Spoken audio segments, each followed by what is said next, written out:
వాళ్ళని ఏమని సంబోధించాలో నాకు అర్థం కావట్లేదు. కానీ వయసుతో సంబంధం లేదు, ఆడవాళ్ళైతే చాలు అన్నట్లుగా ప్రవర్తిస్తున్నారు. ఇంత జరుగుతున్నా కూడా చంద్రబాబు నాయుడు గారికి, కూటమి ప్రభుత్వానికి చీమ కుట్టినట్లయినా లేదు. అధికారంలోకి వచ్చి 4 నెలలైంది. ఈ 4 నెలల్లో కూడా ఎన్ని సంఘటనలు. అసలు నాకు అర్థం కాని విషయం ఏంటంటే వీళ్ళకి ఇంత ధైర్యం ఎక్కడి నుంచి వస్తుందో నాకు అర్థం కావట్లా. అంటే పైన ఉన్నది మనవాళ్లే, ఏం జరిగినా చూసుకుంటారు అనేటువంటి ఒక ధైర్యమా, మననేవాడు అడుగుతాడ్రే అనేటువంటి ఒక ధీమానా ఏంటి అసలు? ఇక మన డిప్యూటీ సీఎం గారి ఇలాకాలో జానీలైతే తెగ పేట్రేగిపోతున్నారండి, తెగ. ఈ రోజు కూడా న్యూస్ మీరు చూసుకున్నట్లయితే దళిత బాలికపై, 16 ఏళ్ల బాలికపై దుర్గాడ జానీ అనేటువంటి వ్యక్తి అసలంటే ఊరి శివార్లకి తీసుకెళ్లి ఆటోలో ఎక్కించుకుని ఒక మహిళని కాపలాగా పెట్టి ఆ అమ్మాయి మీద అత్యాచారం చేయడం. ఆయనెవరు? ఈ దుర్గాడ జానీ అనే వ్యక్తి ఆ తెలుగుదేశం పార్టీ పట్టణ అధ్యక్షురాలి భర్త, విజయలక్ష్మి గారు ఆవిడ పేరు. ఆవిడ భర్త, ఆవిడ మాజీ కౌన్సిలర్ కూడా. అంటే ఈ తెలుగుదేశం పార్టీ నాయకులే ఇలాంటి ఘటనలో ఇన్వాల్వ్ అవ్వడం వల్ల పోలీసులు కూడా ధైర్యంగా కేసులు నమోదు చేయలేకపోతున్నారు.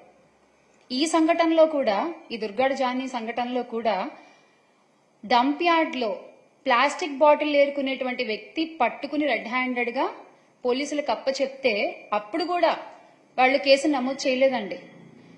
ఆ దుర్గాడ జానీ అనేటువంటి వ్యక్తిని కాపాడడానికే ప్రయత్నం చేశారు. ఇక బాలిక కుటుంబ సభ్యులు పోలీసులపై ఒత్తిడి తీసుకొస్తే ఇక తప్పక వాళ్ళు కేసుని నమోదు చేశారు. ఇది లేటెస్ట్. ఇక మొన్నటికి మొన్న పుంగనూరులో జరిగినటువంటి ఆసిఫియా ఘటన తీసుకున్నట్లయితే ఆ అమ్మాయి కనిపించట్లేదు అని కుటుంబ సభ్యులు ఎప్పుడైతే పోలీసులకి ఫిర్యాదు చేశారో అప్పుడే పోలీసులు గనక సరైన యాక్షన్ తీసుకుని సరిగ్గా మనసు పెట్టి వెతికి ఆ పాపని తీసుకొచ్చి ఆ తల్లికి ఇచ్చుంటే ఎంత బాగుండేదండి. 5-6 రోజుల కాలం గడిపేశారు పట్టించుకోకుండా. చివరికి ఆ పాప చచ్చిపోయి కనిపించింది. ఆ తల్లి పడేటువంటి ఆ కడుపు కోత ఎలా ఉంటుందో ఒక తల్లిగా నేను అర్థం చేసుకోగలను. అంటే ఏం లేదు, చిన్న బాధ. ముందే ఒక్క అడుగు ముందే ఉంటే పోయిందేంటి, ఏముంది, ఒక తల్లి కూతురు కలిసేవాళ్ళు కదా అనేటువంటి ఒక బాధ, అంతే, అంతకంటే ఏం లేదు. ఎప్పుడైతే ఇందులో ఇంకో గొప్ప విషయం ఏంటంటే ఎప్పుడైతే జగన్మోహన్ రెడ్డి గారు ఆ బాధితురాలి కుటుంబాన్ని పరామర్శించడానికి నేను వెళ్తున్నాను అని చెప్పారో అప్పటి వరకు ఎవ్వరూ స్పందించలేదు, అప్పటి వరకు ఎవ్వరూ పట్టించుకోలేదు. కానీ హుటాహుటిన అక్కడికి 3 మంత్రులు దిగిపోయారండి. అందులో మన హోంమంత్రి గారు కూడా ఉన్నారు.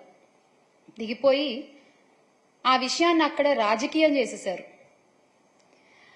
అంటే మీకు 4-5 రోజులు ఆ పాప సంగతి గుర్తులేదు, మీకు 4-5 రోజులు ఆ తల్లిదండ్రుల వేదన గుర్తు రాలేదు. ఎప్పుడైతే జగన్మోహన్ రెడ్డి గారు వస్తున్నాను అక్కడికి నేను పరామర్శించడానికి ఆ బాధితురాలి కుటుంబానికి అని చెప్పారో అప్పుడు మీకు గుర్తొచ్చిందా అండి? అప్పుడు దాకా మీకు అసలు అక్కడికి వెళ్లాలని కూడా అనిపించలేదా? నిజంగానా?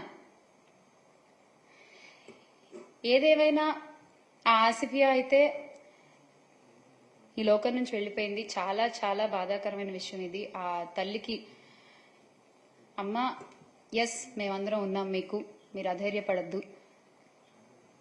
ఇది ఆసిఫియా సంగతి. ఇక తర్వాత పోలీస్ అధికారులు గురించి మనం మాట్లాడుకుంటున్నాం. పోలీసులు ఏం కేసులు నమోదు చేయట్లేదు, పోలీసులు తెలుగుదేశం పార్టీ నాయకుల్ని కాపాడడానికి ప్రయత్నం చేస్తున్నారు అని చెప్పి మాట్లాడుకుంటున్నాం. కానీ పాపం వాళ్ళు మాత్రం ఏం చేస్తారులేండి, వాళ్ళ కుటుంబాలకే రక్షణ లేదు, ఈ రోజున రాష్ట్రంలో. సిఐ ధర్మవరంలో 1 టౌన్ సిఐ నాగేంద్ర ప్రసాద్ గారు వాళ్ళ అమ్మగారు, 62 ఏళ్ల ఆవిడికి, స్వర్ణకుమారి గారు ఆవిడ పేరు, ఆవిడని కిడ్నాప్ చేశారు. 9 రోజులైనా సరే ఎటువంటి యాక్షన్ తీసుకోలేదు. 9 రోజులైనా వెతికే ప్రయత్నం చేయలేదు. కనీసం ఆవిడ ఎక్కడుంది మినిమం అయినా పట్టించుకోవాలి కదండి. అలా ఏమీ పట్టించుకోకుండా వదిలేశారు. ఏమైంది? చివరికి ఆమె హత్యకు గురైంది. పోలీసుల కుటుంబాలకే రక్షణ లేకపోతే ఇక మిగతా వాళ్ల పరిస్థితి ఏంటి? ఈ రాష్ట్రంలో ఏంటి మిగతా వాళ్ల పరిస్థితి? రాష్ట్ర ప్రభుత్వము, పోలీస్ వ్యవస్థకు వారి అసమర్థతకు గుర్తుగా ఇంకొక సంఘటన కూడా మనం చెప్పుకోవాలి. ఇక్కడ నంద్యాల జిల్లా మచ్చుమర్రి ఉదంతం మీ అందరికీ బాగా తెలిసే ఉంటుంది. మచ్చుమర్రికి చెందిన వాసంతి అనే 5వ తరగతి విద్యార్థినిపై జూలై 7న కొందరు ఆ అమ్మాయిని అపహరించుకుపోయారు. ఆ తర్వాత ఆ అమ్మాయిని అత్యాచారం చేసి వాళ్ళ కుటుంబీకులు పోలీసుల్ని కాపాడమని అడిగితే, కంప్లైంట్ చేయమని అడిగితే, ఆ కంప్లైంట్ ఏదో తూతు మంత్రంగా అలా నోట్ చేసుకుని వాళ్ళకేదో కథ చెప్పారు. అత్యాచారం చేసి కృష్ణానదిలో పడేశారు అని చెప్పేసి చేతులు దులిపేసుకున్నారు. ఆ తర్వాత ఆ అక్యూజ్డ్ సంబంధించిన కుటుంబానికి సంబంధించిన ఎవరో ఒకరిని